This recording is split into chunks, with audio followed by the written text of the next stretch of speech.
আরে ভাই আয় অনেক জনে ভাই আরে ভিসা আর কিটা এডি কোন কথা নেই একজন না 2-3 জন আনতে হবে একজন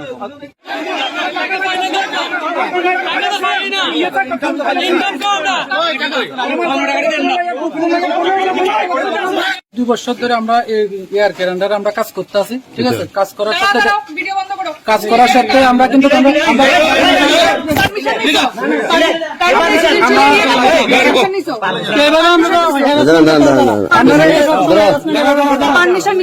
আপনি মোবাইলটা হাত দিচ্ছেন কেন? পারমিশন নিছো কেন? কি না এটা বলো। আমি ও রাস্তার মধ্যে করতেছি, আপনার পারমিশন তুমি আমার বাড়ির সামনে করতেছো। অফিস টাকা ম্যাডাম, অফিস টাকা তাদের অভিযোগ আপনি আমার মোবাইলে দর্শন করে তোমার অফিস তো আপনি আমার মোবাইলে দর্শন করেন মানে কি তোমার পূজার মতো জায়গা তো তুমি এখান থেকে